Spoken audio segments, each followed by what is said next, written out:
Perhaps by a great fortuitous spell, in 1417, a very secular and challenging epic poem was discovered in a Christian monastery. The poem was written nearly 15 centuries before. Nonetheless, it contains so many modern notions that it is credited for fueling much of the Renaissance and the subsequent Enlightenment. Lucretius on Nature, Analysis and Critique. This work is an epic poem.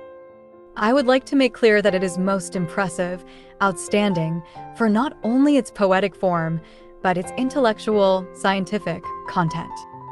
Yes, herein, over 2,000 years ago, we have the expression of most modern notions and understandings in a literary fashion that now lies forgotten. It is as if written towards a particular reader, a man named Memmius, who is referenced on various occasions. It is explicit that the purpose of the writing is to dispel delusion, belief in divinity by way of explaining a true understanding of existence. As such, the book is very secular. Of the religious references, I will note three things. First, belief is taken as an evil that plagues humanity. The war between the Achaeans and the Trojans is referenced as its first harmful effect. This is tragically jocular to a modern reader, as religious wars only worsened in intensity and severity. Second, that the soul is not immortal. Yes, it is argued that humans do truly die.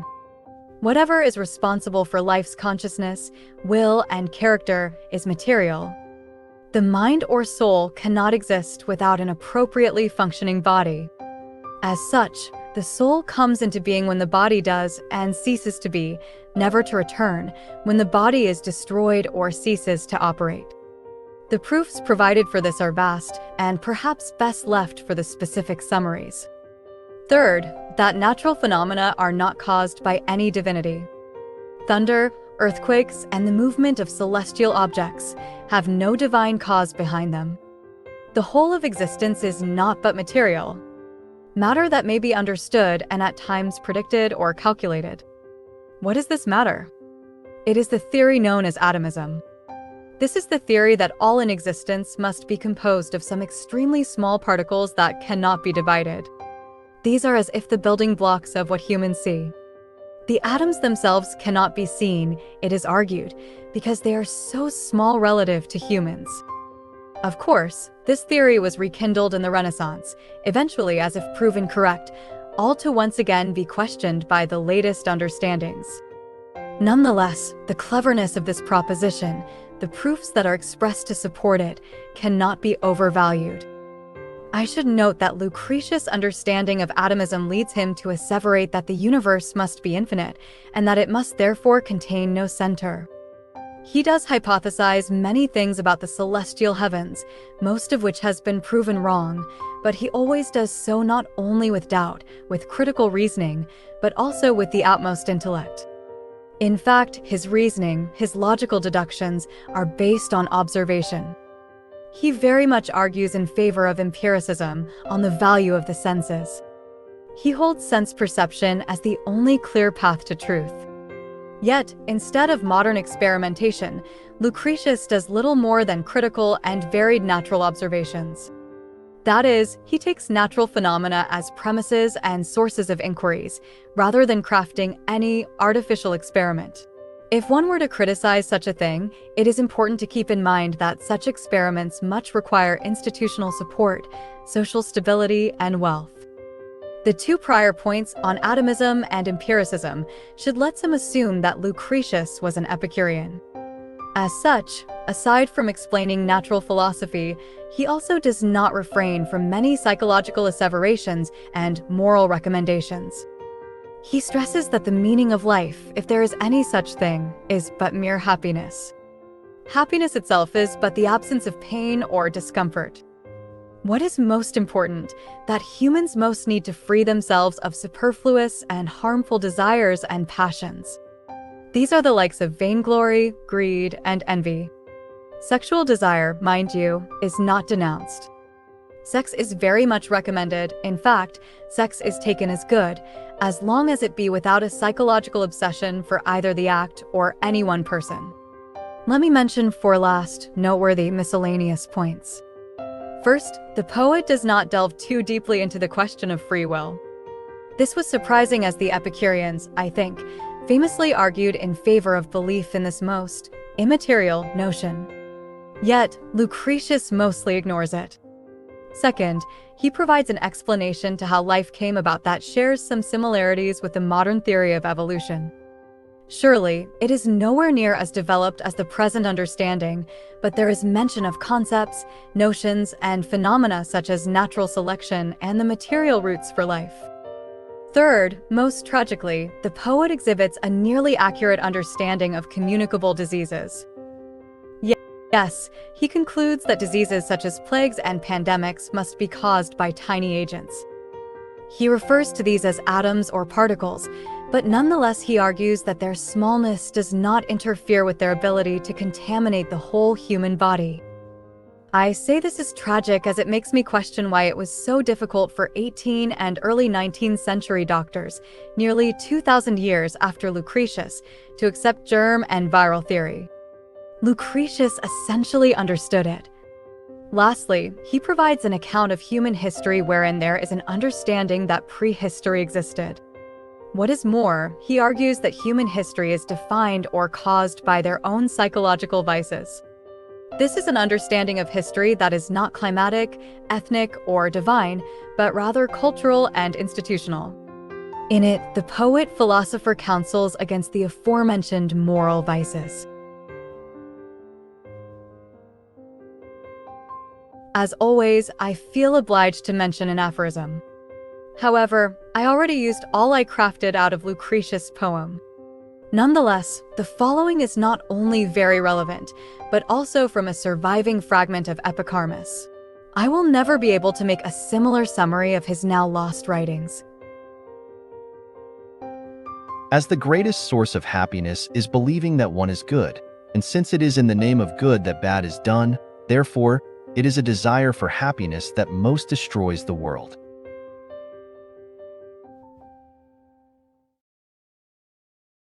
Lucretius on Nature, first book, on infinitude. Lucretius begins his poem by making reference to Venus, the goddess of love. He not only invokes her aid in the incoming challenge of writing the poem, but also speaks of her as the deity, the force that may save humanity, Rome, from its current difficulties. There is no specific explanation of what these difficulties may be, however. Then the name Memmius is mentioned. He is spoken of as the aim of the poem, the one which must be pacified by love and brought to reason by the explanation contained in the poem. What exactly is it that the poem aims to explain? Consider these lines. This ultimate stock we have devised to name. Procreant atoms, matter, seeds of things, or primal bodies, as primal to the world. Yes, for now, the topic will be atomic theory as it was then understood. The poet is plainly aware of the controversial, perhaps blasphemous, nature of this notion. It must be admitted, perhaps he dramatizes just how offensive it may be. However, he does not shy away from decrying the evils of religion. Yes, subsequently Lucretius names and describes the cause of the famed Trojan expedition as one of the first evils that religion brought upon mankind. Speaking of Agamemnon's deeds before setting sail, the poet says, making his child a sacrificial beast, to give the ships auspicious winds for Troy. Such are the crime to which religion leads. Subsequently, the poet explains that man be strengthened from this evil by way of correct, true, higher understanding, meaning that they may not fear the unknown, for example, the unknown of what may or may not occur after death. As such, this work is introduced as the moral benefits that a certain conception, understanding of physical reality may bring humanity. Those moral benefits will be those of Epicureanism, and the understanding of nature will be those of material atomism. Material atomism, that there is not an existence that is mystical, is the first section after the aforementioned introduction.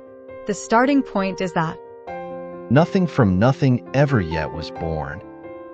This is meant to signify that all things gain their matter or energy from other, physical, things. Plants and their seeds serve as an example. These surely feed and grow from earth, air, and water. Because of this, these grow in an order, in an expected or predicted fashion.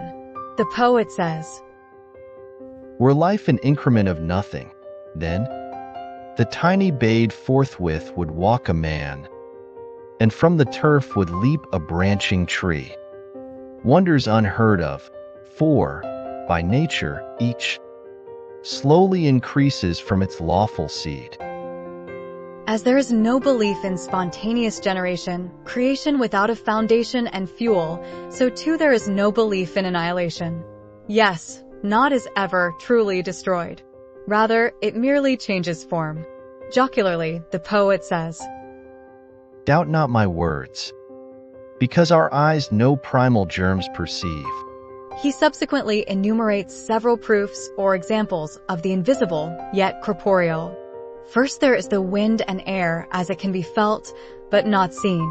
There is also smell, heat, cold, light, and the act or phenomena of evaporation.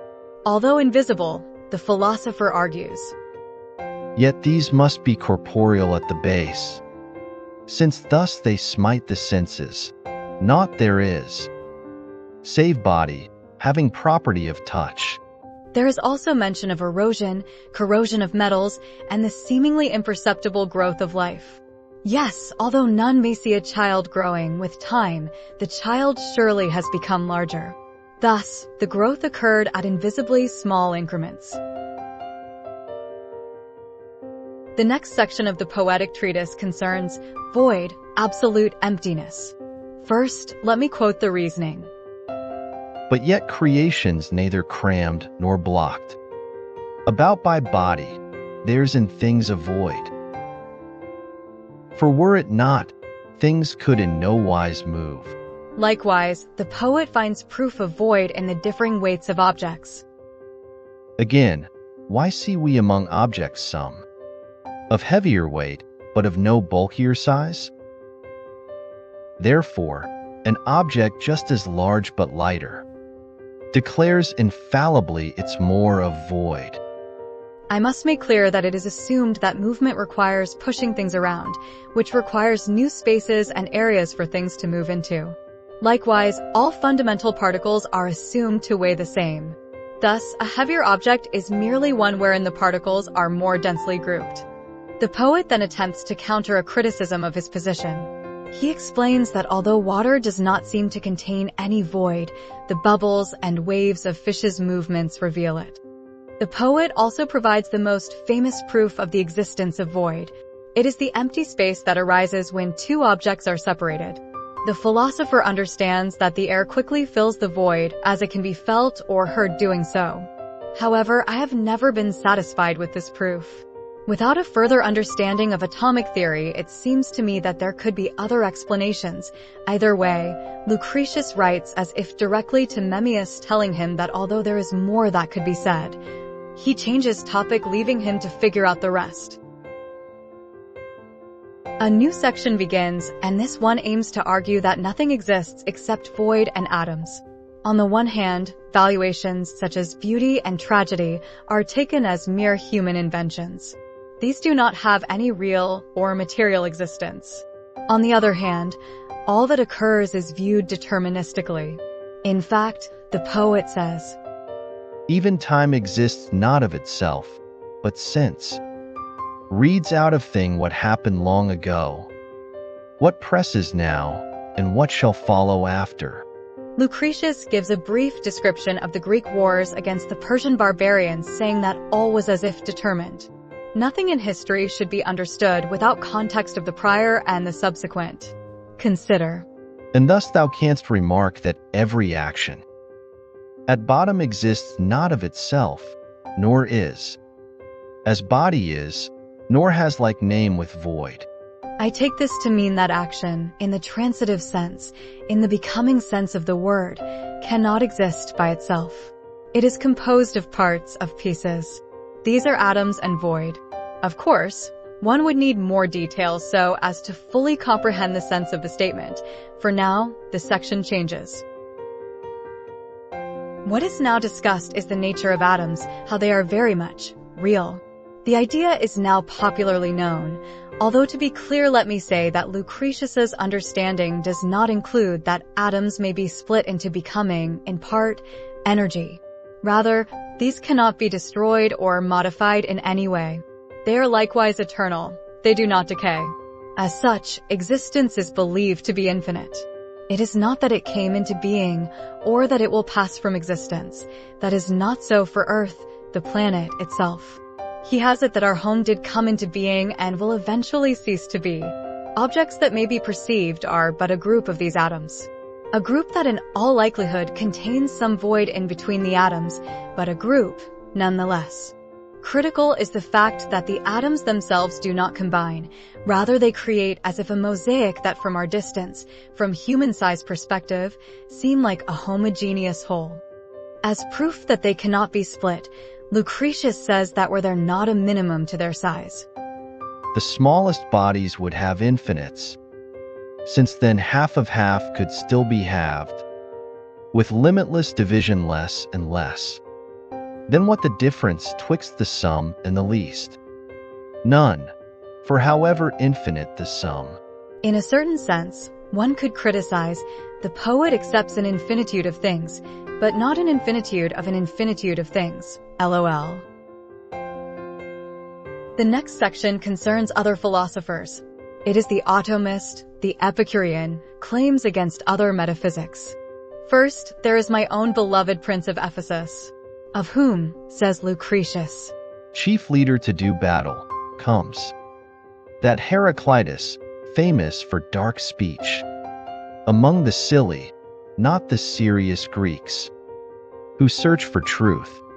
Yes, alas, the poet mocks and derides Heraclitus as merely attracting the simple minds that are hypnotized by literary aesthetics.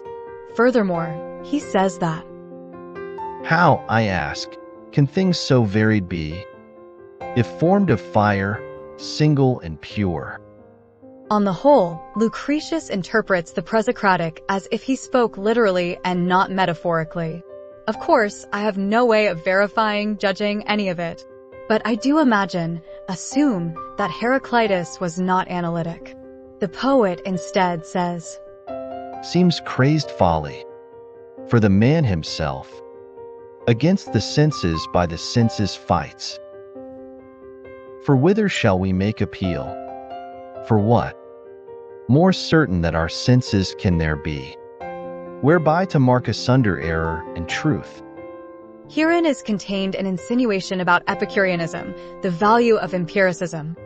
Lucretius voices similar complaints about unnamed philosophers who hold if not fire, then water or air to be the fundamental substance of existence. Then enters into discussion none other than Empedocles, the inventor of the elements. The prior argued that there are four fundamental substances: fire, earth, air, and water. Lucretius praises him very highly, but takes issue with him on several counts. First, that he did not admit the existence of void. What is worse, negating void while continuing to maintain motion. Second, because he figured that there was no indivisible body, that there were no finite atoms.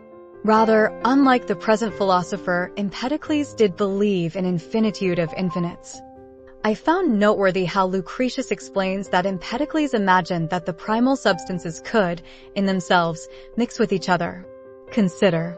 If all things are created of four, and all again dissolve into the four, how can the four be called the primal germs of things, more than all things themselves be thought, by retroversion, primal germs of them? To ridicule, the poet says, any and all pieces of air would, or could, contain particles of earth. I do not perceive this as a truly questionable asseveration. LOL. Lucretius reiterates many of his beliefs as he argues that the elements, as all things, are merely composed of different quantities and arrangements of some basic things. These basic atoms are none of what is perceived. To prove the plausibility of this idea, he makes reference to the composition of words and sentences. Often it matters vastly with what others, in what positions the primordial germs are bound together, and what motions Thou beholdest in our verses here elements many, common to many worlds, albeit thou must confess each verse, each word, from one another differs both in sense and ring of sound. Surely this, the atomic nature of the components of language, must have been viewed by most as a very convincing example. Lucretius returns to other philosophers such as Anaxagoras, who thought that all is composed of little pieces of itself. Likewise, the previously mentioned does not believe in either void or a limit to smallness. As for the first claim, that things are made of smaller pieces of themselves, Lucretius says that this would simply not be possible. He gives various examples, but perhaps the principal concerns fire. Whereas if flame, already fashioned, lay stored up within the forest, then the fires could not for any time be kept unseen. To be clear, the argument is that fire could not already be in wood. How could it be hidden and later be all-encompassing? Instead, according to the atomist, the substance that is wood is transformed into fire by a rearrangement of its atoms caused by heat. The topic changes into what amounts to cosmology. At first, there is a most jocular admission that the poetic verse is aimed at tricking a reluctant reader into reading the text and entertain the ideas even though they are new and therefore bothersome. The poet then explains how other philosophers understand the configuration and formation of the cosmos. To them, different elements tend to locate themselves in different areas or levels. The earth being at the center, then water, then air, and lastly, highest, fire. It is more remarkable that these philosophers had an explanation for gravity. Yes, they considered the earth to be at the center, and for most things to tend toward the center. Lucretius, on the other hand, holds the cosmos to be infinite. So much so, that he says, It matters nothing where thou post thyself, in whatsoever regions of the same. Yes, no center, as would be natural to any singular infinitude. It occurs to me that an infinitude of an infinitude, such as that between two numbers, must have a middle. Actually, it must approach a middle. Yes, surely the infinitude of decimals between 1 and 2 have 1.5 as middle. Most curious. If there are multiple universes, as I have heard it be theorized, then each infinite universe would have a middle, as the universes would limited by each other. LOL. As I was saying, Lucretius says that existence is so large, so infinitely large, that even the flashing thunderbolts can neither speed upon their courses through, gliding across eternal tracts of time. So, what does the cosmos look like for an atomist? I must confess that it is not altogether easy to conceive. The infinitude seems to make it possible for all matter to travel freely such that, perhaps by random luck, a portion of it now finds itself clumped up in what is known as Earth, the home of the inquiring mind. It should be noted that infinite space is taken as a need for both infinite time and infinite matter. On the other hand, the poet mocks the other philosophers because their conception requires that some elements be attracted to the center, while others, such as fire and air, be attracted to the top. It is said that the dome, or top, of a limited universe may therefore blow up and with it all of existence. Surely, these are meant as merely jocular comments. Herein ends this book. Notice that Lucretius did not mention anything about Parmenides or his disciples. Perhaps he will do so later. Given his understanding of Heraclitus, I would not be surprised if he did not know what to do with Parmenides. LOL. The next book or chapter deals with Epicurean's outlook on life. Meaning, what to do with all the prior in your own life choices and attitudes. Rarely is ambition anything besides seeking what others say should be sought. Lucretius on Nature, second book, Life Made of Matter. Lucretius begins this book in a most despicable manner. To my eyes, it shows the flaw, the paradox and ironic nature of Epicureanism. The poet seems utterly unaware of his viciousness. Herein lies a song about the joy that it is to gaze at the hardship of another. Of course, this is a very common psychological phenomenon. Yet, its commonness by no means should be understood as appropriateness or acceptance. To be clear about my inclinations, let it be known that this attitude amounts to the joy of envy. It would incline a human being to make sure that there are others beneath him or her. The dangers of seeking happiness, as it could be wrought, in the minds of some, by the pain of others. The topic quickly changes as Lucretius speaks of something more commendable. Let me quote him as he says, "In how great perils, in what darks of life, are spent the human years, however brief. Oh, not to see that nature for herself barks after nothing, save that pain keep off." Herein we see the most fundamental Epicurean asseveration, that happiness is but the absence of pain. All other possible endeavors of man are therefore superfluous and potentially harmful enterprises. This is, of course, to be much debated. For the time being, Lucretius focuses on the fact that luxury, greed, as well as vainglory are foolish. Consider. Treasure, nor rank, nor glory of a reign avail us not for this our body, thus reckon them likewise nothing for the mind. The imagery is made of marching troops and the alleged splendor of warfare. I should highlight the emphasis on body. It is said that if it does not benefit the body, then it does not benefit the mind. I guess that might be true of some not-so-hairy monkeys. Surely, seemingly, it is true of the majority of the so-called humans, but is it likewise of all? Speaking of the evils to happiness that religion produces, the poet provides an analogy of children fearing darkness. I reckon an aphorism could be crafted out of it. Then, as if it had all been but a preview to the Epicurean morality and psychological claims, the poem returns to discussing matter, atoms. The philosopher asserts that atoms cannot stop moving, not because of some self-made force, but rather because their smallness and weightlessness leaves them at the mercy of outside forces. That is, of each other. Yes, as they sit in void, they bump, collide, and move each other. It is a great turbulence and chaos, a perpetual swirl of matter. To prove the prior, reference is made to the common view of dusk under the correct light. Meaning, when sunlight strikes the air in the appropriate angle, human eyes may discover a myriad of previously invisible particles. For thou wilt mark here many speck, impelled by viewless blows to change its little course, and beaten backwards to return again, hither and thither in all directions round. This must be something commonly known. Surely all people have noticed this phenomenon, usual in the mornings or at sunset.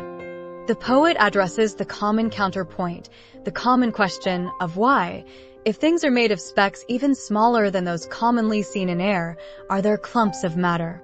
Why are there objects rather than merely clouds of matter?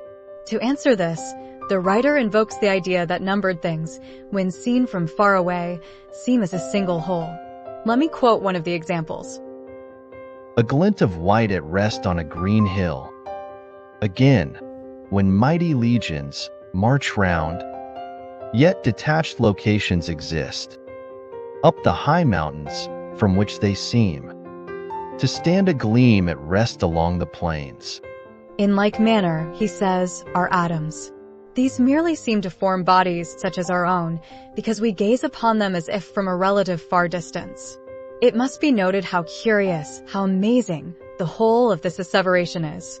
To think that this was said so long ago, and that it is said without much physical proof, or even knowledge of larger, although small, things such as bodily cells or chemicals. There's a quick, as if passing mention of how atoms may move quicker than light. Curious that Lucretius recognizes light as moving. However, for the time being, the poet focuses on explaining gravity. Yes, he says that nothing corporeal, atoms, may move upward. If this seems so, as is the case with fire, it is only a temporary effect due to some force. He provides the example of buoyant wood that leaps from the water into the air if it has been forcibly submerged underneath the water and then let go. Yet we never doubt, meseems, that all the weight within them downward bears, through empty void. Well, in like manner, flames. He says that even heat is attracted to the earth as it pours downward from the sun. Naught may avoid their own weight, as all is sitting in void. Curiously, herein arises another dispute I would have with Epicureanism. Lucretius says that despite this ever-present necessity of matter to behave, to move, according to some preset nature, that is not the case with humans. No, people have, according to the philosophy, free will. I must say that the issue, at least not yet, is nowhere thoroughly enough addressed. For the time being, the point is made that mind can move the whole of body at will, while other matter, besides the man, can try to move the body, but will meet, if the mind does not agree, resistance. Of course, these observations have, in reality, little to do with the question of free will. The subject changes into discussing the shapes of atoms. At first, Lucretius insists that these must be very varied in shape and form. To argue this, he makes reference to the variety of shapes that can already, at our scale of observation, be seen in nature. From all the different types of animals to how, within a particular type, Thou wilt discover still, each from the other still unlike in shape. Nor in no otherwise could offspring know mother, nor mother offspring. Of course, animals such as cows might all seem similar to us, but to themselves they are as different as we are to each other. On the same asseveration, on the variety of atoms, the argument is made that this explains the differing consistencies, fluidity of various liquids. Some are more viscous because of the shape of the atoms from which it is composed. The same explains why light might go through surfaces where neither air nor liquid does. It comes that the primordial cannot be so suddenly sundered one from other, and seep one through each several hole of anything. Another proof Lucretius invokes is that of taste, of physical sensation. Yes, he holds that the different taste of different foods, of different liquids, is due to the different shape of atoms which compose them. He takes to this so wholeheartedly that even says, Touch is indeed the body's only sense. This is to mean that smell, taste, and sight are merely the result of the body, feeling, the atoms or super small objects. The last proof is how filtering, refining, purifying, and sterilization may be done. Yes, the philosopher is perfectly aware of these processes both in nature and in humans' hands. I found it remarkable as much later there was such resistance to germ theory. Surely, many 18th century doctors never read or knew about atomism. Of course, also, those doctors, like most humans, were weak and simply couldn't admit that they hadn't helped any of their patients. Yet, all the prior is not to say that the forms of atoms are infinite in number. No, they cannot be an infinite variety, as that would, necessarily, by logical or mathematical law, also make them, potentially, infinitely large. Yet, of each kind or shape, there are an infinite number. To address the obvious issue with the prior asseveration, Lucretius indicates that some animals are extremely rare in some places, yet very common in others. In like manner, he argues, rare kind of atoms here on Earth are as common as all other atoms in the totality of the universe. A noteworthy analogy is made to a shipwreck, meaning that the spread of atoms across the void of cosmos are like the spread splinters of a shipwreck. Also, or lastly on the topic of atoms' variety, there is an analogy to war. Herein, essentially, I think, the idea of the cycle of life is invoked. Meaning that matter as we know it is recycled in a process wherein it changes mixture so that ever seemingly new things are also the seeming destruction of an old things. A new topic makes reference to a deity titled Etna, like the Sicilian volcano. I cannot say that I completely understand the reference. Be it how it may be, it is clear that the whole tale is retold for the sake of insisting that the gods do not care for human affairs. Yes, consider these lines. All the gods must of themselves enjoy immortal aeons and supreme repose, withdrawn from our affairs, detached afar. Needing not us, they are not touched by wrath. They are not taken by service or by gift. This is certainly another, most essential, element or conclusion of Epicureanism. It is a religious view that borders on atheism, a theism with unconcerned, insignificant divinity. I must admit, I do not understand how the topic of atom variety altogether led to this point. The topic then changes into something that borders on the theory of evolution, at least on biology and one of evolution's most essential premises. It is said that keeping the parent's nature, parents' habits, which, kind by kind through ages they repeat. But still it must not be thought that in all ways all things can be conjoined, for then wouldst view portents begot about thee every side, hulks of mankind half-brute starting up. All are from fixed seed and fixed dam, engendered and so function as to keep throughout their growth their own ancestral type. Yes, Lucretius recognizes that children must be like their parents. I do hold that if such a thing is recognized, then, perhaps paradoxically, a great step has been taken in understanding evolution. In later books, the philosopher will return to the topic. The poet now concerns himself on the so-called secondary qualities of atoms. First among these is color. He insists that atoms have no color, that the color of objects does not result from their matter. Rather, it is a result of how light reflects on the viewer's vision. Of the prior, he takes as a first proof that there is no color in the absence of light, meaning, therefore light must be essential for color. Second, that the colors of objects readily change. Herein Lucretius tries to provide some examples of when this commonly occurs. From these examples, more than anything else, I conclude that it is safe to say that while ancient thinkers did not perform artificial experiments, they did at least make plenty of observations.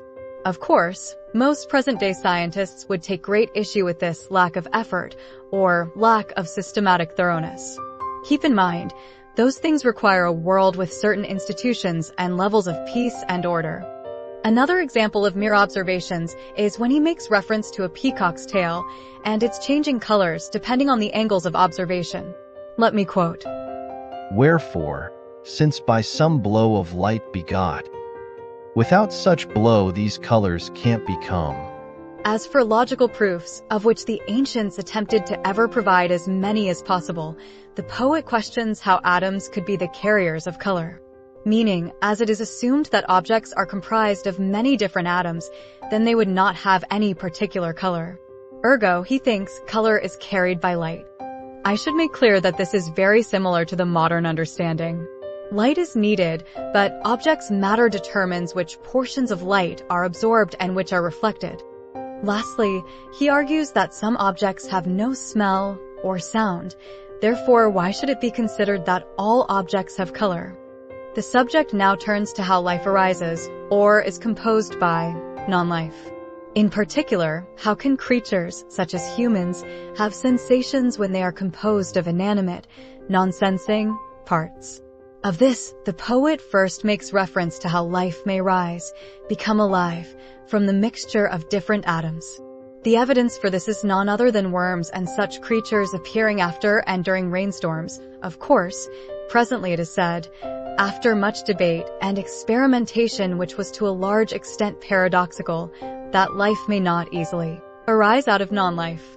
Meaning, it does not occur in nature, although it is presumed that at some point in the far past it did occur, but only in very simple, primordial form. As for explaining how sensation is brought about, Lucretius simply invokes the importance of the appropriate mixture and movement of atoms.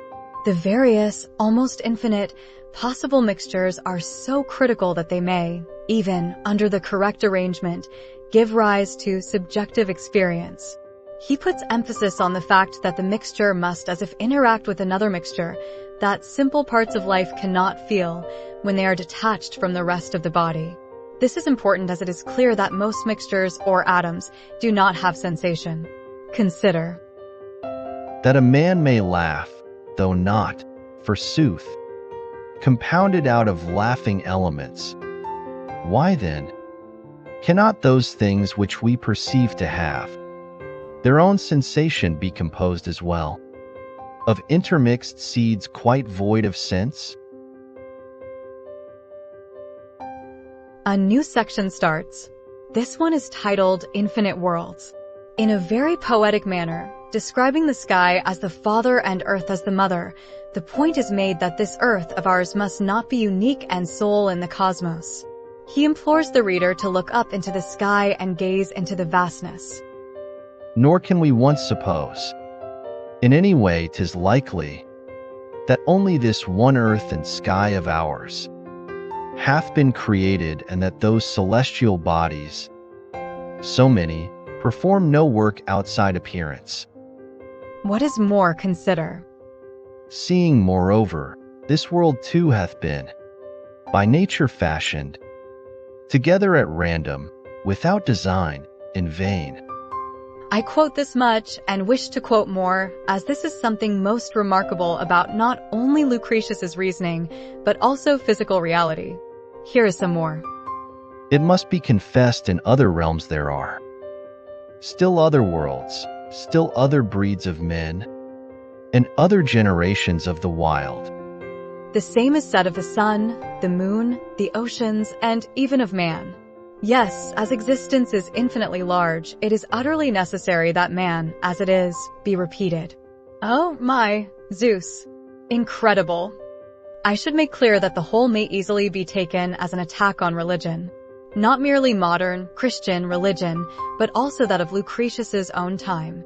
Speaking of this, he almost anthropomorphizes nature herself as he says, Who hath the power, I ask, who hath the power to rule the sum of the immeasurable, to hold with steady hand the giant reins of the unfathomed deep, to be at all times in all places near? Truly, as my childhood self would say, there has to be a god for every galaxy. The poet makes specific reference to Zeus' thunderbolts. He makes the point that these do not, in fact, generally strike the guilty and impious. To end this book, the poem seems to describe the end of the world or life. I must admit I do not quite comprehend what he is attempting to convey. It seems he speaks of a slow decline, a cold death.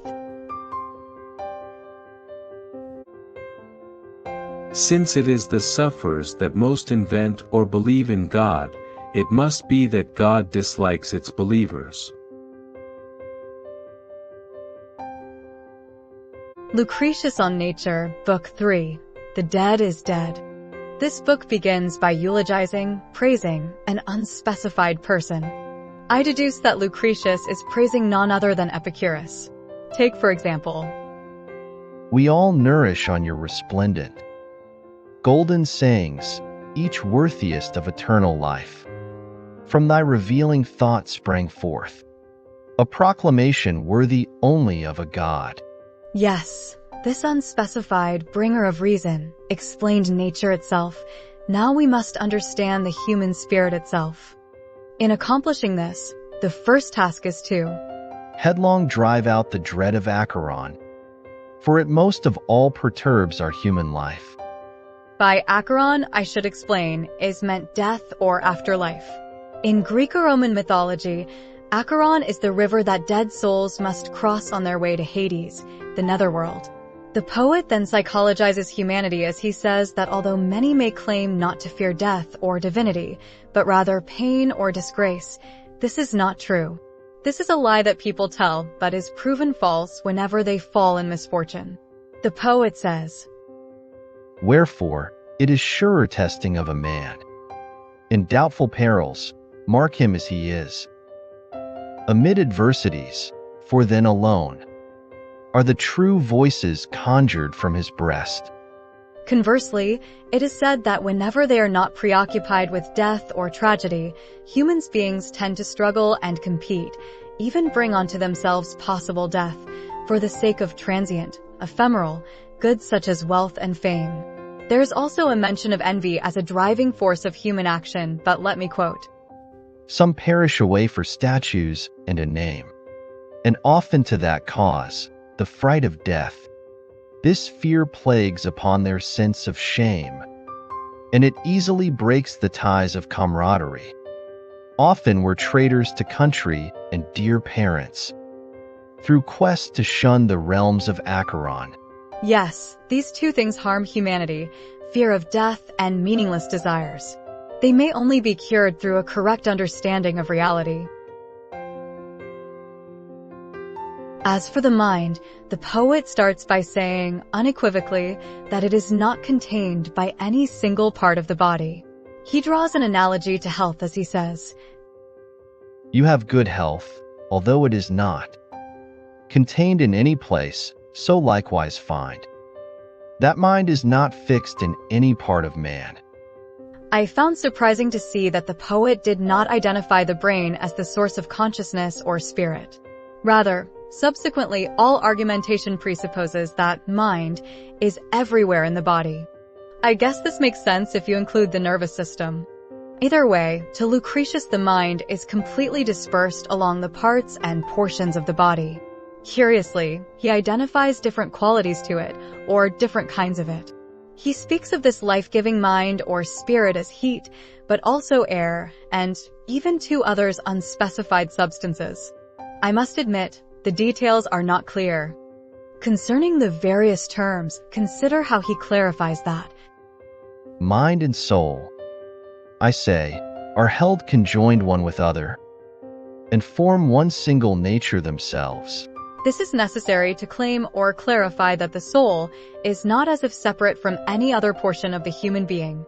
Either way, first he indicates that the mind, like the body, may suffer illness and pain.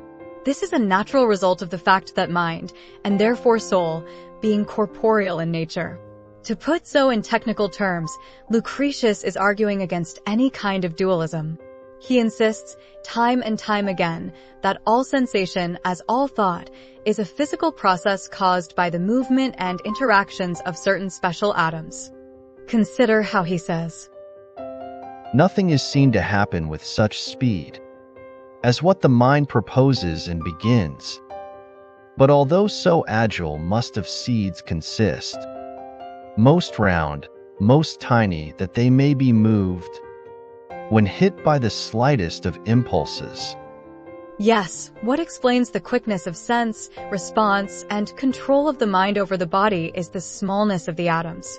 Remember, as he reiterates, the largeness and coarseness of an atom determines the swiftness of their motion. Throughout the book, the poet frequently addresses possible challenges to the whole theory. First, there is the question that when a human or animal dies, his weight is not reduced although his life is gone. Ergo, says the opponent, how could life be material? The poet responds by making reference to the existence of odors. When an unguent's perfume delicate into the winds away departs, thereby nor aught abstracted from its weight.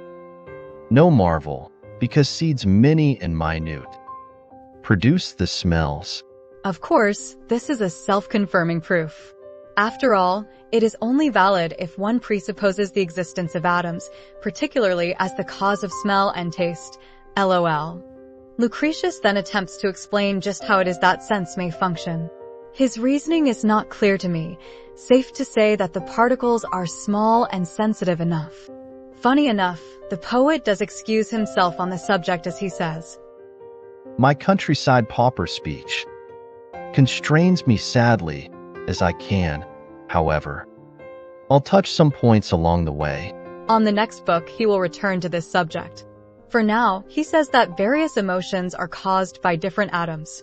Rage is a heat or fire, while fear is a cold. Rather simple, LOL. Either way, it is clear, says the poet, that different humans or animals have souls or minds that are more predominant in some of these atoms, which in turn explains their different behavior or temperament. This is not to say that therefore behavior is restricted or determined by atoms. Remember, he already expresses belief in free will. Herein there is no rational materialism. Instead, consider how he says, Through training make yourself refined, those vestiges of nature left behind, which reason cannot quite expel from us, are still so slight that naught prevents a man from living a life even worthy of the gods. As such, a person has natural inclinations, natural temptations and drives. However, he may control these. I am obliged to note that whether human beings can or cannot control their inclinations or temptations is irrelevant to the question of free will. Switching topic, the philosopher argues that the soul may not sense or perceive without the use of the body. He refers to Democritus as a great mind who proposed that Of body and mind, each superposed on each, vary alternatively and interweave the fabric of our members. This is to segue into the idea that the soul requires the body in order to exist. Yes, that the soul is mortal is the next great argument of the poet. Not only that the soul dies, but that it comes into existence at some point in time. He says that the soul may be destroyed as water may be evaporated, such that, although it is still the same atoms, it is no longer water. Sure, if body, like as a jar, when shivered from some cause, cannot any longer hold the soul, how then? Think'st thou it can be held by mere air? Besides, we see how mind comes with time. Along with body, both grow and get old. So, 2 points here. 1, that there is no reason to suppose that mind may exist without the body. 2, that mind grows with body. Ergo, it could not be before the body, and it could not be after it. Needless to mention, this point is highly, extremely controversial throughout history. Once again, the poet makes the point that mind, soul, may grow sick. He describes many illnesses of the mind that I deduce to be madness, coma, and epilepsy. All to say that Wherefore mind too, confess we must, dissolves, suffering, as well, disease and contamination. there is also reference to the effects of wine and drugs as evidence that mind and soul must therefore be corporeal. Again, if it can be afflicted by wine, then it would happen that it would perish. the point is also made that if the mind could as if exist without the body, then it could surely not sense, perceive, or act without it. The reasoning being that it would lack the likes of nose and eyes, lol. Likewise, there is the fact that all living things naturally fear death.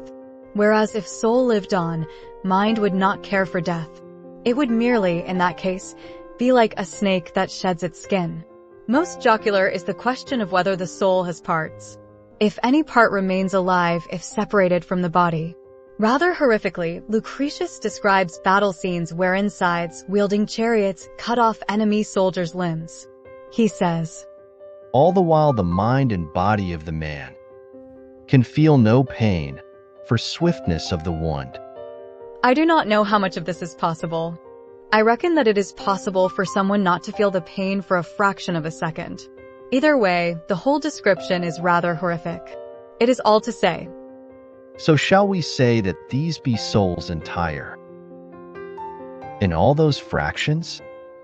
But from that it would follow, one creature would have in body many souls. Therefore, the soul, which was indeed but one, has been divided with the body too. Each is but mortal. to be clear, there is reference to how severed limbs may briefly move despite no longer being connected with the rest of the body. This, the philosopher assumes, is the effect of the soul dying violently. There is also the question of no man being able to remember past lives. Herein there is reference to creatures that are born from a rotting corpse. The poet takes this to be proof that parts of soul are left behind, not entirely dissolved, by a lack of functioning body. The reasoning is that worms that may rise from a corpse themselves contain a little bit of soul.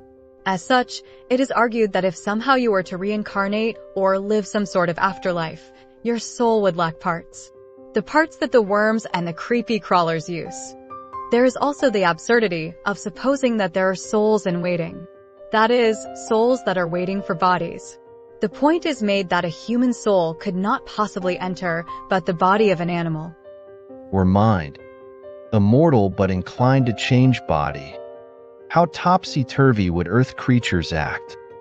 The Herkenhound would flee the onset of antlered stag, the scurrying hawk would quake along the winds of air at the coming dove. I wonder what a believer in reincarnation would say on the matter. What is worse for the idea of reincarnation? There is the question. How can a wise become a dullard soul? As the objectors would claim that the soul changes according to its body, Lucretius is quick to point out that, Be this so, it is needful to confess.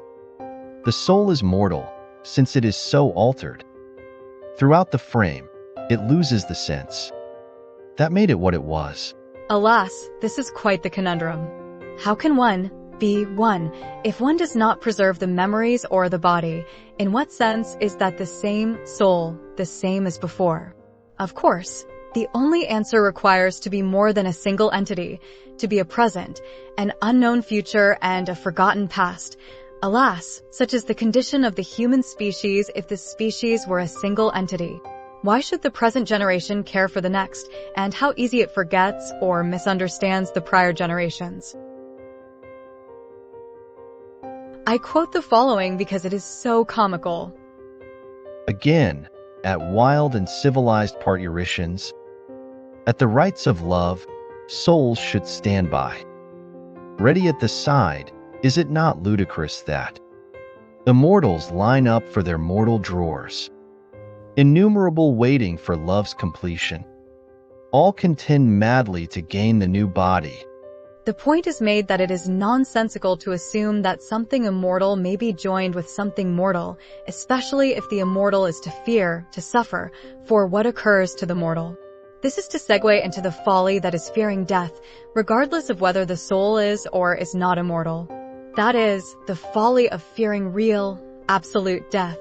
The poet begins by saying, Just as in the ages gone before, we felt no touch of ill, when all sides round to battle came the Carthaginian host. All humankind doubted to which the empery should fall.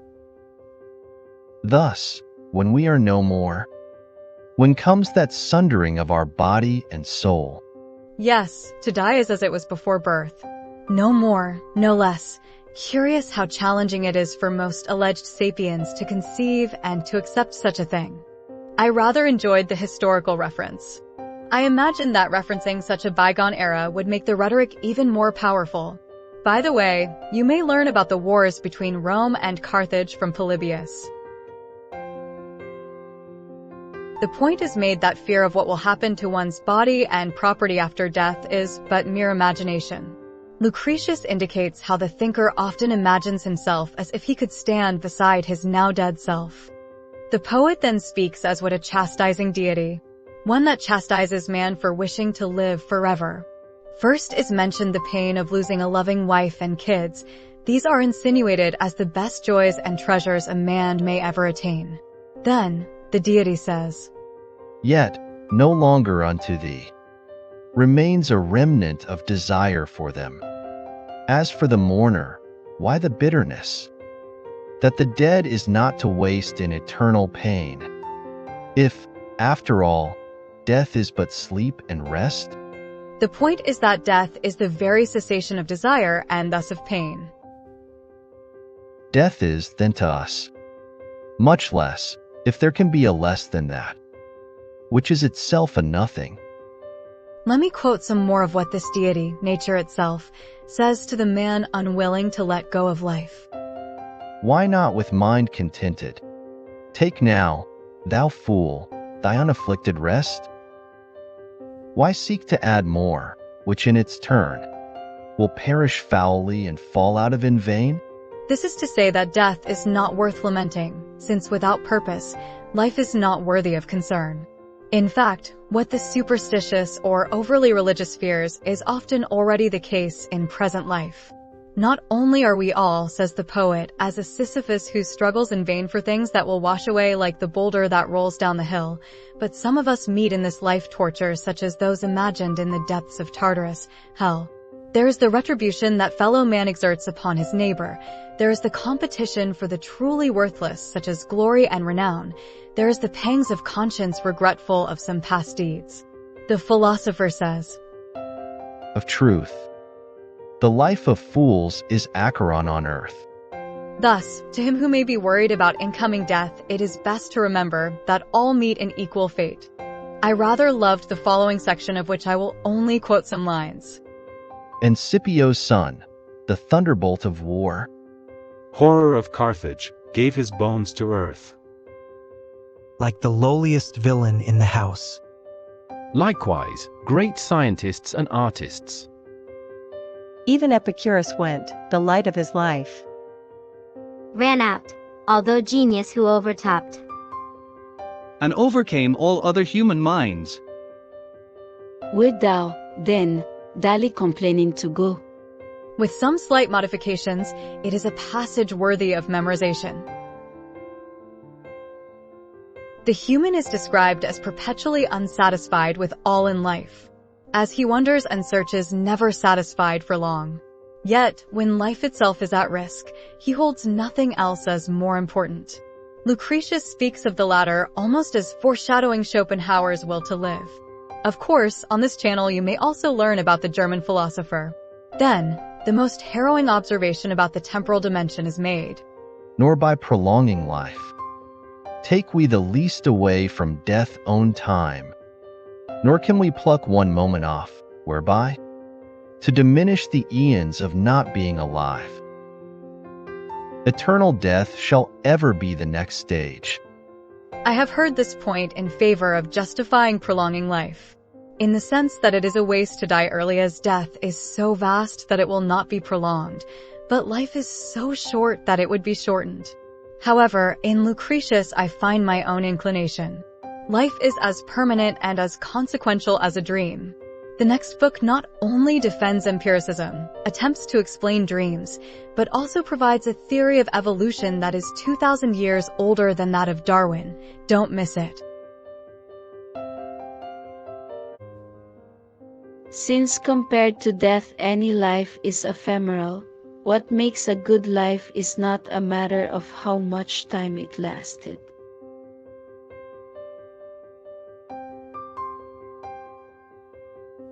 Compared to the eternity of death, the longest life is but a mere point, and a point has no volume, it is truly merely imaginary. As humility is tested by power, and friendship is tested by misfortune, so too only the necessitous may demonstrate commendable honesty. Lucretius Book 4, Touching the Light. The author once again explains why he is writing on this subject in verse. He wishes to make the emotionally challenging topic easier to digest by way of providing a pleasant medium. A poem then starts a discussion on none other than light itself, at least in reference to how it is that we come to see, perceive. His explanation is curious in its imagery and its description. Consider. Scaled off the utmost outside of the things. Flit hither and thither through the atmosphere. And the same terrify our intellects. Coming upon us waking or in sleep. This is confusing until you realize that Lucretius thinks that dream visions are fundamentally similar to real vision. The poet argues that all objects, all matter, emit extremely small particles. Some of these are detected by the eyes. By the way, he does contend that some things, like fire or the sun, emit more particles of light than others. In describing this process, he makes various analogies to the likes of serpents or insects shedding their skin. Therefore, he seems to believe that atoms and objects somehow separate and travel until they are captured by the eyes and used for vision. Then he proceeds to explain how mirrors work, especially why and how curved mirrors distort the reflection. This is a surprisingly accurate understanding of the phenomenon, save for the fact that now it is understood that light are not rays of particles, but something a bit more bizarre. To prove that such smallness exists, smallness that cannot be seen but instead makes sight possible, Lucretius provides the following example or analogy. First, living creatures are sometimes so tiny that even their third part can nowise be seen. Judge, then, what must be the size of their organs. What of their sphered heart, their eyes, their limbs? The skeleton, how even tinier they must be.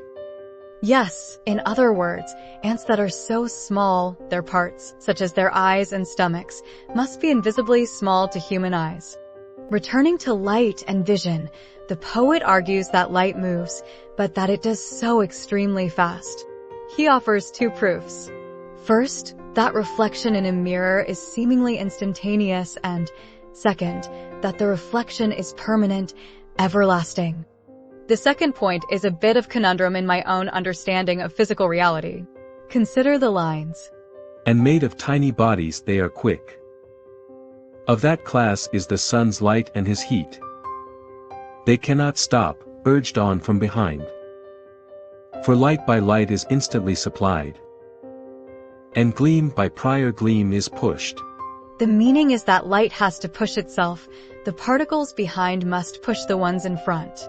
Yet, asks Lucretius, how is the whole of space not filled with light? Ergo, he concludes, although there is so much light as it is constantly emitted, it moves quickly enough to reach the vast infinite spaces of the cosmos. Segueing into a discussion about all the senses, Lucretius first indicates that the ability to feel is ever present. Nature grants nor rest nor respite of the onward flow. We are submitted to incessant feelings, and all the time are forced to witness, and smell all odor, and hear all sound. This is to say that indeed all the seemingly empty air must be, filled with invisible atoms and filaments. Speaking of the sun, the main source of light, the poet says, because his strength is mighty, and its rays heavily downward from on high are thrown, and strike the eyes, disordering their joints. So piercing lustre often burns the eyes, because it holdeth many seeds of fire. The point is that the sensation, potential harm, caused by too much light is proof that light is a material object that strikes the sense organ. I should note that he takes the parallel movement of shadows as proof of the ever-permanent ray of particles that is light. Further on, the poet explains visual distortions and illusions. The ship in which we sail moves, although it seems to stand, and hills and fields seem fleeing fast astern. The stars, each one, seems still, fixed to ethereal domes, though truly they are all forever moving. There is also mention of what happens after you rapidly spin around, of the seeming standstill of the sun and the moon, and the peculiar reflections of the moving waters of a river. Unfortunately, I do not quite have the experience of riding a horse across a river as Lucretius describes. Anyways, all the prior is to say that the senses should nonetheless be trusted. Yes, even though, aside from the prior, there is the added trouble of dreams and involuntary imaginations. Again, if one supposes that naught is known, then doubt itself not known, since he confesses not to know. The prior must be, surely, an attack or defense against skepticism. Remember, the skeptics distrust perception because of self-delusion and because of material, external distortions. What is more, they also doubt reason, logic. Therefore, the question turns into what is truth? How can truth be established? What, besides our senses, is worthy of greater faith? The point is made that the senses cannot be taken as contradicting one another. Rather, although it is true that they may differ, that is because something is causing the difference. In fact, difference of perception between the senses may be proof and premise for a discovery. Yes, this is as a modern scientist would have it. Sense perceptions are the premises out of which truth may be logically deduced. The philosopher changes from light and sight to sound and hearing. These are, according to him, also due to atoms, their shape and texture determining their sound. These fly from the throat across the air and reach ears that hear. Of course, that is not a correct description of the phenomenon. He does, however, jeer at people who claim to have heard divinity or mythical creatures in secluded places where only themselves could hear it. And wonders of this ilk they love to tell, lest they be thought to dwell in lonely spots, where even by the gods they are deserted. Greedy, as all mankind hath ever been, to prattle fables into any willing to hear. The biggest question with sound is how it can be heard through solid objects. Lucretius has it that the particles may travel through objects as these contain gaps, voids. Since the gaps are not as if straight tunnels, therein the reason why the sound is dulled and jumbled. As to how collisions and movements make noise, well, he almost touches upon the real nature of sound. Yes, he makes an analogy to how fire spreads as if this were the natural behavior of the alleged noise particles. Now let's talk about taste. The principal issue, the poet declares, is why some part of the flesh, the tongue or palate, may taste while no other parts may do so. Although he has already mentioned his beliefs on this matter, he reiterates that the tasting organs are more sensible. They have a surface that may detect the shape of the atoms that rub across it. This detection produces the sensation of taste. Yet not all taste the same for all tasters. That is not an issue as in fact. Food to some is fierce poison. To us, fierce poison is the hellebore, but puts the fat on goats and quails. To account for this, says the poet, consider that as animals are diverse in appearance, so too must they be in constitution and configuration. In the case of the apertures which feel taste, as the combination and motion of their diverse shapes demand, the shapes of apertures must be diverse. Hence when what is sweet to some becomes to others bitter. These biological facts even explain why taste changes in times of sickness. He has it that when sick, the inflammation caused by the sickness alters the tongue's apertures and thus the taste of food. Now comes the question of smell. I like how he references the geese that alerted the Romans that were besieged in Rome's citadel during the Gallic attack. This is a historical event described by many historians. Either way, this is to say that different animals have different smelling powers.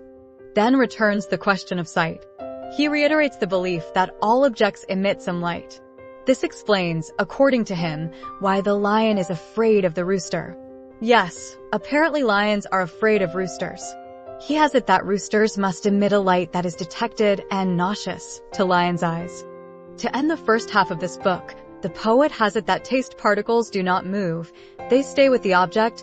They are clearly a more detailed sense of touch. Odor and sound particles are relatively large, slow, and easily lost in the wind. Even so, they are touched by the nostrils or ears. Finally, the particles of sight, light, are the smallest and super fast. These are touched by the eyes. In the second half of this book, Lucretius provides a lot of lessons about sex and love, but also paves the ground for his theory of evolution. Don't miss it.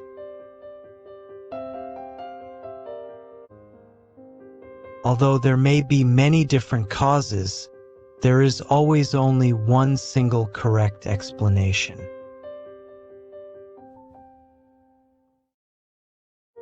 Lucretius Book 4, Fool's Dream of Love. The philosopher now attempts explaining dreams, imagination, and even thoughts. This is something that currently remains mysterious. Perhaps it will never be known how the brain functions, how it produces consciousness, thoughts, and imaginations, yet Lucretius believes he knows. So, firstly, there are tiny atoms in the air at all times. Some of these enter the mind in the form of detection or observation. Most of them leave, but some remain. And when the sleep has overset our frame, the mind's intelligence is now awake. The self-same atoms as when we are awake assail our minds to such degree indeed that we do seem to see for sure, whom the mind feigns to see alive, long since had gained death and dissolution. The poet spends some time proving that dreams very much affect the mind.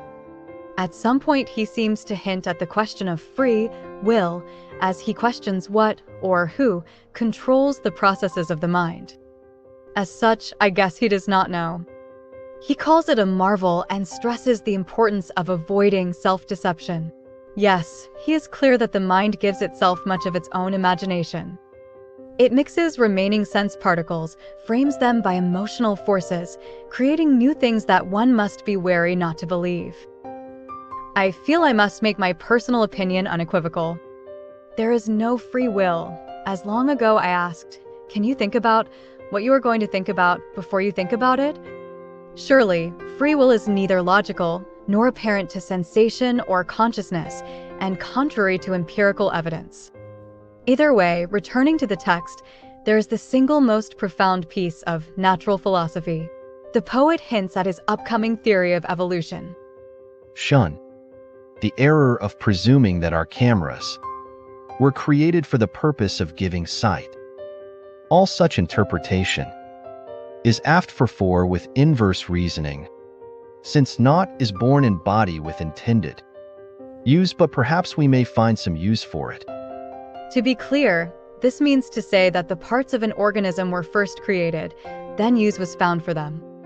All the members, I insist, were there, and then a use for them was invented. Several analogies are used to explain the point, although it now seems too common for anyone understanding the theory of evolution.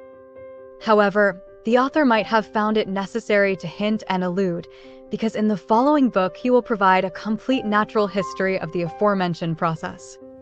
Lucretius also speaks of why life needs to feed as he describes the many ways in which life uses and discards the atoms that it consumes. Then arises the concern over how, in what manner, may the mind control, move, the body, meaning the mechanics of bodily motion. The poet imagines a system of force that uses something akin to wind. He makes the analogy that wind, seemingly so light and diluted, is able to move heavy ships. Also, it is clear that the mind controls the body as, he says, no one starts to do a thing before the intellect previsions what it wills. Likewise enters the question of what causes sleep. To be brief, let me say that Lucretius holds that the soul, which he normally has spread all through the body, concentrates due to a lack of energy. It concentrates because it is tired, LOL. As such, the only thing that remains functioning is thought. Since it is unable to control much of the body, it goes to sleep. But it does control some of the body as dreams are seen producing quick movements. These dreams, it is reiterated, are caused by whatever the mind has recently gathered. Although he complains of how the mind ceases to work, to labor on anything productive during sleep, the main proof of the mind's ability to retain some control over the body while asleep, while in dreams, are things such as urination and sexual excretions. Yes, the poet speaks of both, and let me quote of the latter. Again, those males, into the surging channels of whose years now first has passed the seed, are in their sleep confronted from without by idle images of some fair form, displaying a glorious face and lovely bloom. With all the matter acted duly out, they pour the billows of a potent stream, and stain their garment. This is by no means the end of such a topic. In fact, the poet makes a whole section of the passions brought upon by Venus and Cupid's arrows. However, I cannot relate the details he mentions on this medium. Most curiously, he soon says, speaking of sexual imaginations, that it behooves to flee those images, and scare afar whatever feeds thy love, and turn elsewhere thy mind, spread the sperm, gathered within thee, onto sundry bodies, nor, with thy thoughts still busied with one love. Yes, to him, masturbation may prevent irrational action. Lack of reasons such as falling in love. He is not against enjoying sexual pleasure, but warns against emotional obsession. Yes, the poet speaks of the madness of love, whereas food and drink may be satisfied, not so love. Apparently, LOL. Consider these lines. From human face and lovely bloom, naught penetrates our frame to be enjoyed, save flimsy idle images and vain, a sorry hope which often the winds disperse. Thus in love, Venus deludes with idle images the lovers, nor they cannot sate their lust. by merely gazing on the bodies. I must make clear that subsequently the poet describes the most passionate, erotic, maddening love-making. A love that surely can only exist if there is more than a mere superficial attraction. Love-making such as what is described is rare, LOL. It is said that such people, such lovers, lose themselves in the desire. I guess he is warning against sex addiction. What is certain is that he who is described is obsessed. Love, by either envy or wasted time, ruins life. The poet warns, Always be preventive in the way I've shown, and guard against enticements, for to shun a fall into the hunting snares of love is not so hard as to get out again when tangled in the very nets and burst the stoutly knotted cords of Aphrodite. I guess some would pity one that has not felt such powerful emotions, as one that has not lived the fullness that a human may. Others, of course, would mock it as weakness. I should note that the whole is written as if for men or from a male perspective. There are examples of how men will often brand a nickname to women. This is all to say that there are many women and, in reality, all should be considered the same. Meaning, not to obsess about any specific woman. It is a very curious moral message. There is an extensive description of an obsessed male, one that prostrates himself for his love.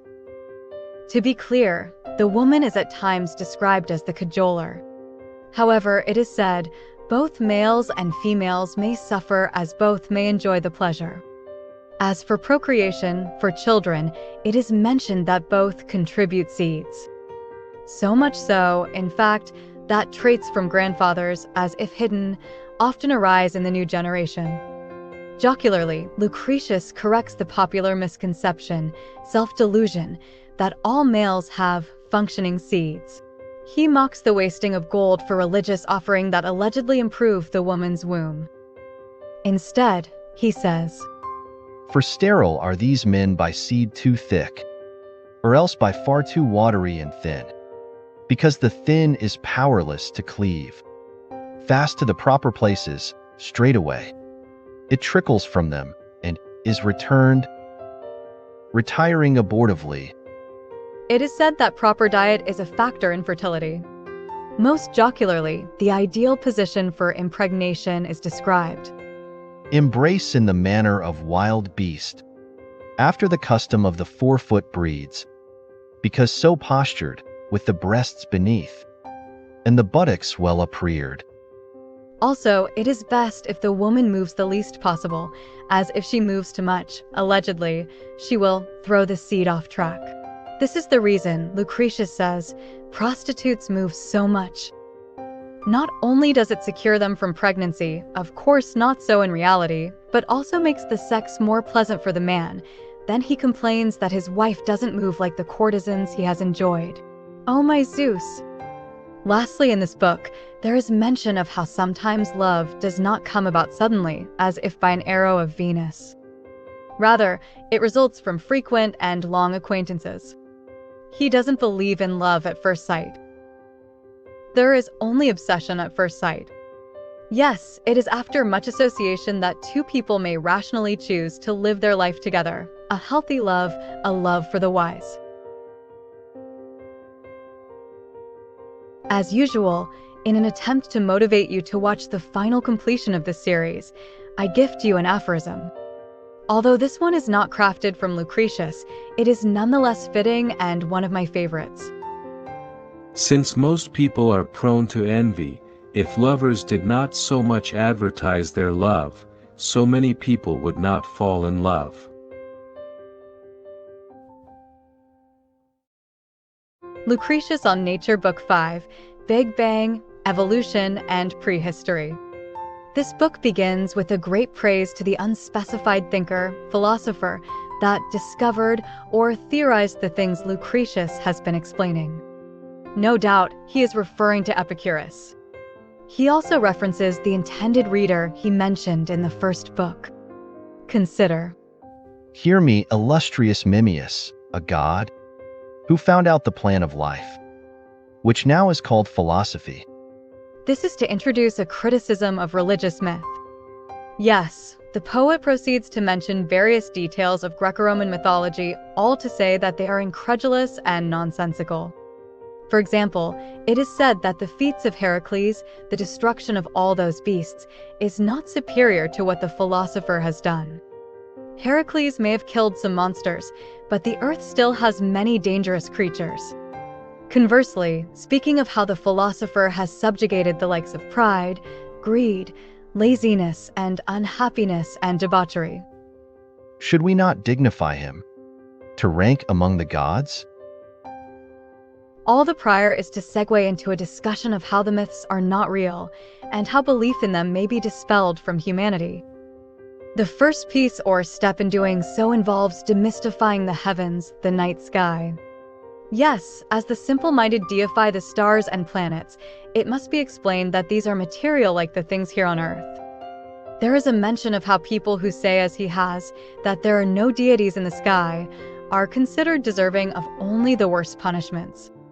Lucretius indicates that objects such as the clouds, oceans, or trees have no consciousness, so too must be the likes of stars and the planets.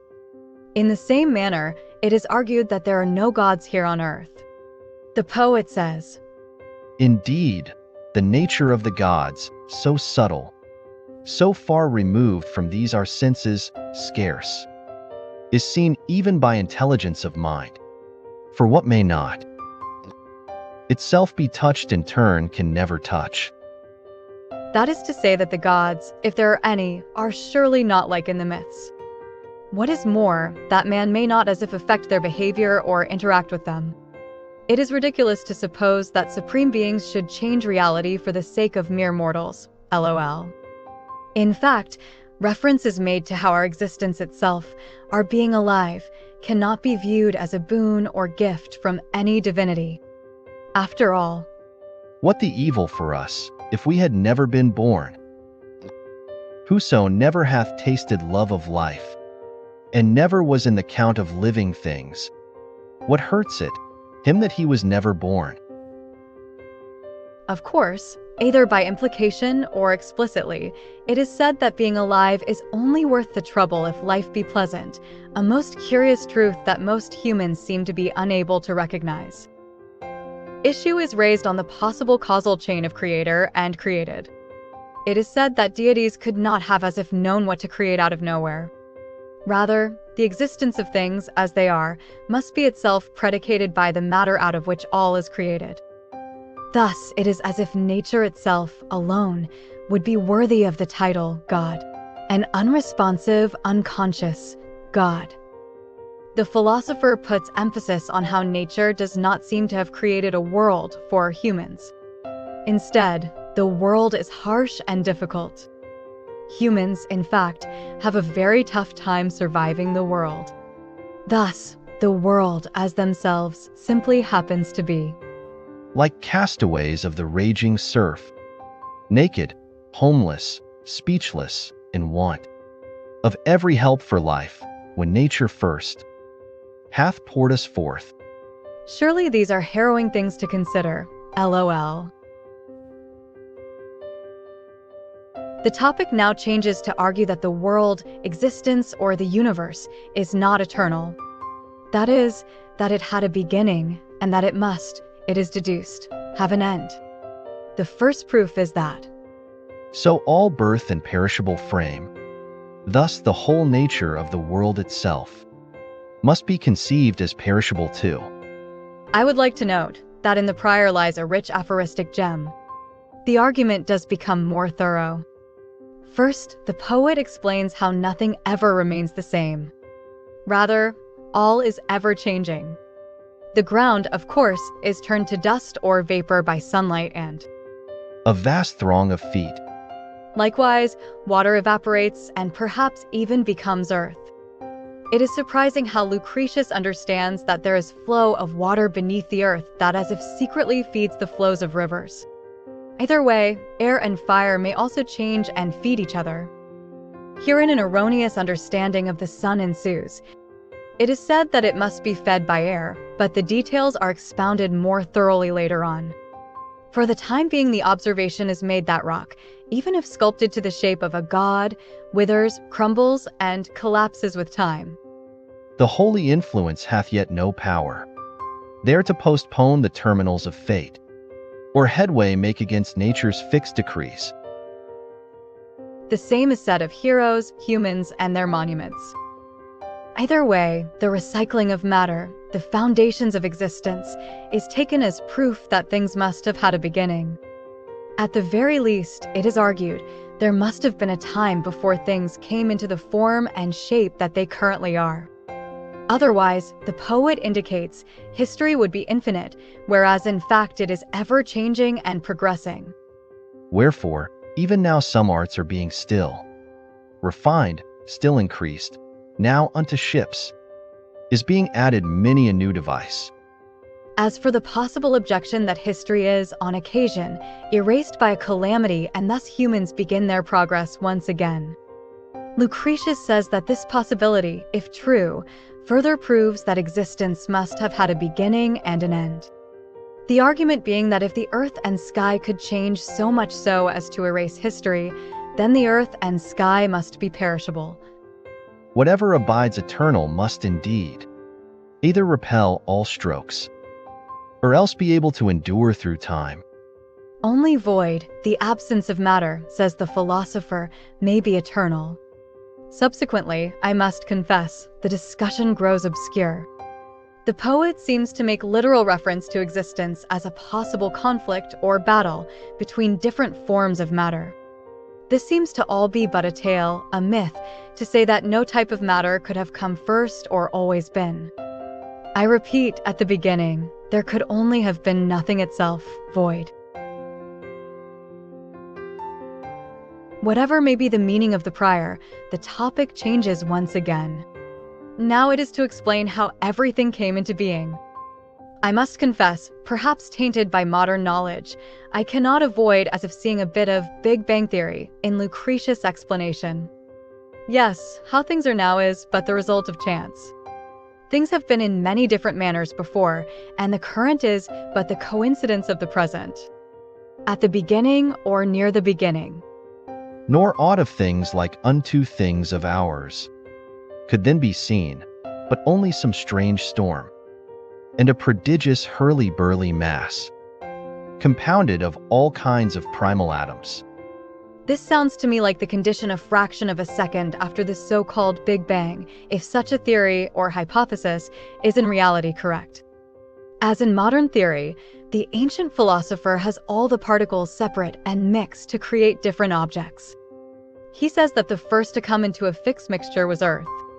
It, due to being the first and being the heaviest, took position in the center of the world. Then he has water come second, then air, and lastly fire, which composes the sun. This is curious, as previously he said that the universe is infinite and therefore has no center. One must keep in mind that he surely wrote this work over many years, without any editing software, LOL. As for the shape of the globe, he does hold it to be a three-dimensional, round, object floating in empty space. Herein arises an attempt at explaining what amounts to gravity. He merely makes reference to a human being able to easily carry its own weight, but being burdened by foreign weight.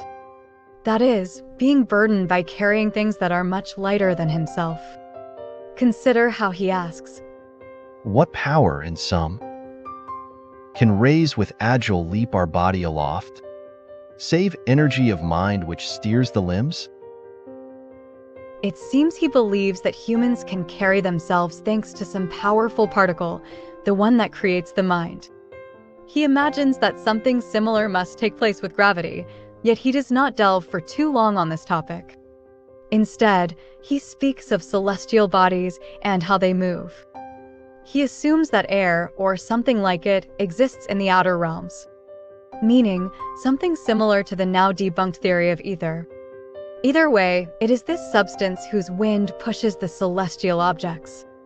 Yet, Lucretius does not hold this hypothesis very sternly. Rather, he mentions other possible causes. At one point, briefly as in passing, he mentions that perhaps it is the earth that moves, while the celestial objects remain standing. Of course, many philosophers, such as Pythagoras, argued likewise. He does not know which possibility is correct and knows that he does not know. Consider these lines. To assign unto the motions of the stars, even several causes which it is possible, exist throughout the universal all, of which yet one must be the cause even here, which mocketh motion for our constellations.